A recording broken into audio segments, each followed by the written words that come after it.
নমস্কার বন্ধুরা, অমৃত বাণী চ্যানেলে আপনাদের সকলকে স্বাগত। বন্ধুরা, মাঝে মধ্যে আমরা এতটাই খারাপ সময়ের মধ্যে দিয়ে যাই যে এত দুঃখ কষ্ট সহ্য করতে না পেরে ভগবানকে প্রশ্ন করি যে আমার জীবনে এত দুঃখ কষ্ট কেন?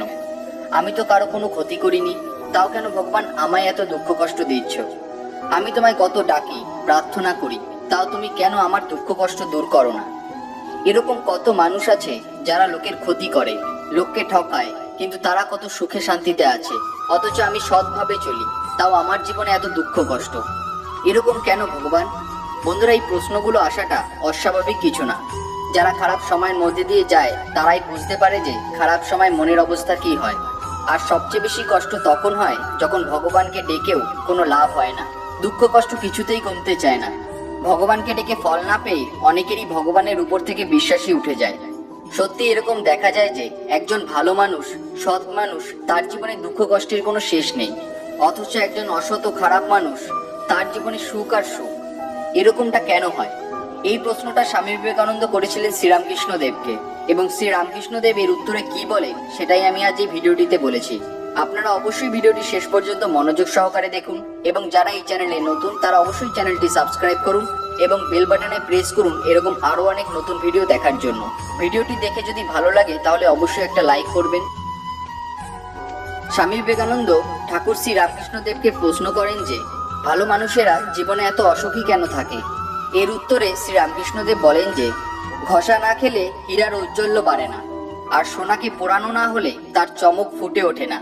তাই ভালো মানুষেরা সুখ দুঃখ ভোগ করে আর ভগবানের কাছে পরীক্ষা দেয়, জীবনের পরীক্ষা, আর তার থেকে পাওয়া অভিজ্ঞতাগুলো মানুষকে আরো সমৃদ্ধ করে তুলতে সাহায্য করে।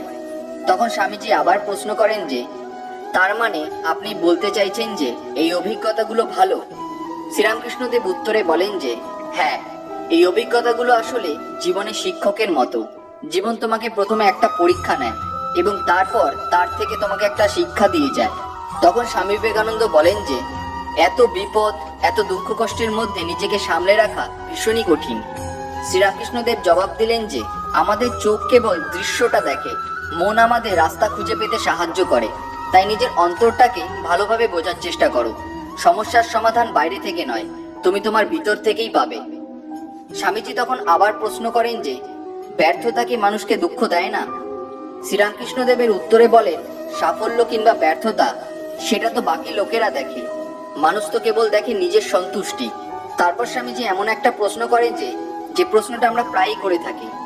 স্বামীজি জিজ্ঞাসা করেন যে আমরা সবসময় কিভাবে অনুপ্রাণিত এবং মোটিভেটেড থাকতে পারি।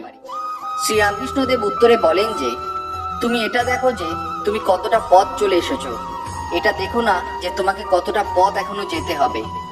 ভগবান তোমাকে যা দিয়েছে, তোমার কাছে যা কিছু আছে, দৃষ্টিটা সেই দিকে রাখো। যা তুমি পাওনি, যা তোমার কাছে নেই, তার জন্য কষ্ট পেও না। শ্রীরামকৃষ্ণদেব আরো বললেন আমাকে একটা জিনিস খুব অবাক করে, মানুষ সমস্যায় পড়লে প্রশ্ন করে যে আমিই কেন, কিন্তু যখন কোনো নতুন আনন্দে মেতে ওঠে তখন প্রশ্ন করে না যে আমিই কেন।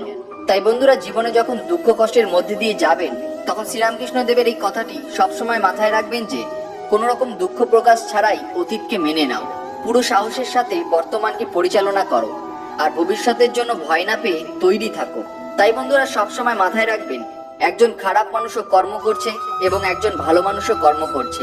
পার্থক্য এটাই যে একজন খারাপ কর্ম করছে এবং একজন ভালো কর্ম করছে, আর মিল এটাই যে দুজনেই বর্তমানে কর্মটা করছে, যার ফল দুজনকেই পেতে হবে ভবিষ্যতে। খারাপ মানুষটি খারাপ কর্মের ফল পাবে আর ভালো মানুষটি ভালো কর্মের ফল পাবে।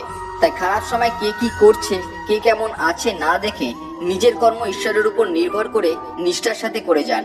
শ্রী ভগবানের একটা কথা সবসময় মাথায় রাখবেন, যে জিনিস শুরুতে অমৃত তুল্য লাগে সেই জিনিসই শেষে বিষ তুল্য মনে হতে শুরু করে, এবং যে জিনিস শুরুতে বিষ তুল্য লাগে সেই জিনিস শেষে অমৃত তুল্য লাগতে শুরু করে।